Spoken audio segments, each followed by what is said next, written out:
Shockingly. हो सकता है आपके दिमाग में ये सवाल आ रहा हो कि जो स्कूबा डाइवर्स होते हैं वो तो समुद्र की गहराइयों तक पहुंच जाते हैं। हो सकता है आपने बहुत सारी मूवीज में ऐसा देखा हो कि स्कूबा डाइवर जो होते हैं वो वाटर बॉडीज के तल में पहुंच जाते हैं तैरते हुए। But you will be shock to know कि स्कूबा डाइवर्स को केवल 40 मीटर तक डाइव करने की ही परमिशन होती है, क्योंकि ओशियन की ये गहराई उनकी डाइविंग के लिए सेफ है। लेकिन आखिर ऐसा क्यों? 40 मीटर के नीचे क्या है? तो चलते हैं ओशियन में नीचे 100 मीटर्स तक। जैसे जैसे पानी की गहराई बढ़ती है पानी का प्रेशर बढ़ता जाता है। एक एग्जाम्पल से समझ लीजिए कि आपकी बॉडी के ऊपर अभी जो प्रेशर है समुद्र के ऊपर हवा का जो प्रेशर है, अगर आप ओशियन में 100 मीटर्स नीचे जाते हो तो वो प्रेशर हवा का नहीं पानी का होता है, और वो प्रेशर सरफेस पर मौजूद प्रेशर से 10 टाइम्स ज्यादा होता है। और ओशियन में इतनी गहराई पर जाने पर शरीर के अंदर की जो भी हवा वाली कैविटीज होती हैं जैसे लंग्स और साइनस, ये सिकुड़ जाती हैं, डैमेज हो जाते हैं। इसीलिए डाइविंग की पूरी प्रैक्टिस कराई जाती है, पूरी ट्रेनिंग होती है, क्योंकि उन लोगों को ब्रीदिंग स्किल्स और टेक्निक्स सिखाई जाती है। क्योंकि अगर वो ये टेक्निक्स यूज करने में फेल हो जाते हैं तो सरफेस के प्रेशर की वजह से ओशियन के अंदर डाइवर को बारोट्रामा हो सकता है। बारोट्रामा मतलब वही जैसे कि आपके शरीर के अंदर जो भी कैविटी वाले हिस्से हैं वो सब सिकुड़ जाते हैं। लेकिन ये बारोट्रामा होता है ना, ये 3 तरह का होता है। पहला होता है ईयर बारोट्रामा, जिसमें कान का पर्दा फट सकता है। दूसरा होता है साइनस बारोट्रामा, जिसमें साइनस में दर्द सूजन हो सकती है। और तीसरा होता है लंग बारोट्रामा, इसमें डाइवर्स के फेफड़े के टिश्यूज डैमेज हो जाते हैं। ये इतना सीरियस डैमेज होता है कि किसी भी डाइवर्स की इतनी गहराई में जान जा सकती है अगर वो सही ब्रीथिंग टेक्निक का यूज नहीं करना जानता। लेकिन ऐसा नहीं है कि कोई भी इंसान आज तक इतनी गहराई में डाइव करके गया नहीं है। बहुत सारे लोग ऐसे हैं जिन्होंने इससे ज्यादा गहराई में डाइव किया है, जिनमें से कि एक है हर्बर्ट निट्ज। ये एक ऑस्ट्रेलियाई फ्री डाइवर है। उन्होंने 2012 में नो लिमिट श्रेणी में 253.2 मीटर्स की गहराई तक डाइव करके वर्ल्ड रिकॉर्ड बनाया था। इन्हें डीपेस्ट मैन ऑन दी अर्थ भी कहा जाता है। हालांकि इतनी गहराई में डाइव करने के काफी दिन तक उनकी हालत खराब रही थी और उन्हें रिकवर करने में कई महीने लग गए थे, लेकिन फाइनली उन्होंने वर्ल्ड रिकॉर्ड तो तोड़ ही दिया था। लेकिन हमारी यात्रा 100 मीटर तक सीमित नहीं है। अब हम चलने वाले हैं इससे भी ज्यादा गहराई में 500 मीटर्स पर। 500 मीटर गहराई में ओशियन में डाइव करना किसी भी इंसान के लिए पॉसिबल नहीं है। ये काम केवल एक ब्लू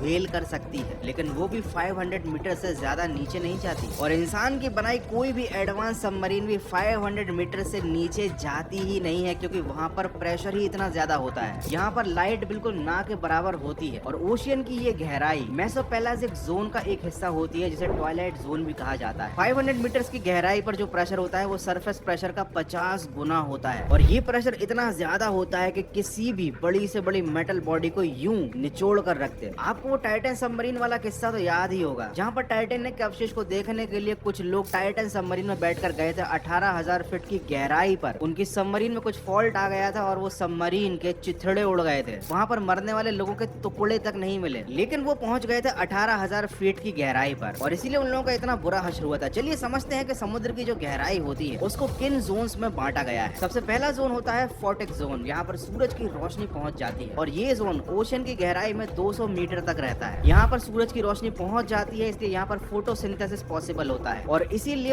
ओशियन की जो लाइफ है उसका मैक्सिमम जो पार्ट है वो इसी गहराई तक पाया जाता है। उसके बाद आता है ट्वाइलाइट जोन। ये 200 मीटर से 1000 मीटर की रेंज में होता है। यहाँ पर सूरज की रोशनी बहुत ही कम हो जाती है, और इसलिए यहाँ पर फोटोसिंथेसिस पॉसिबल नहीं हो पाता। और सबसे लास्ट में आता है अफोटिक जोन, जो 1000 मीटर से नीचे होता है, और ये पूरी तरीके से डार्क एंड कोल्ड एरिया होता है। यहाँ पर समुद्र के इतने बड़े बड़े विशालकाय और रहस्यमय जीव पाए जाते हैं जिनके बारे में शायद बहुत से साइंटिस्ट भी नहीं जानते। समुद्र में जैसे जैसे आप नीचे जाओगे आपके ऊपर प्रेशर उतना ही ज्यादा बढ़ता जाएगा। चलिए चलते हैं 550 मीटर पर और समझते हैं कि यहाँ पर आपके शरीर के ऊपर कितना प्रेशर होगा। एक एग्जाम्पल के लिए आपके शरीर के ऊपर अगर एक मोटी तगड़ी भैंस को बिठा दिया जाए ना, उतना वजन आपको जब फील होगा जमीन पर 550 मीटर्स की गहराई में ओशियन पे भी आपको same pressure and weight feel होगा। उससे भी नीचे 830 मीटर की गहराई पर ओशियन की वो गहराई आती है जहाँ पर ओशियन के अंदर आप उल्टा बुर्ज खलीफा डाल सकते हो। तब बुर्ज खलीफा का जो टॉप है वो 830 मीटर की गहराई पर आपको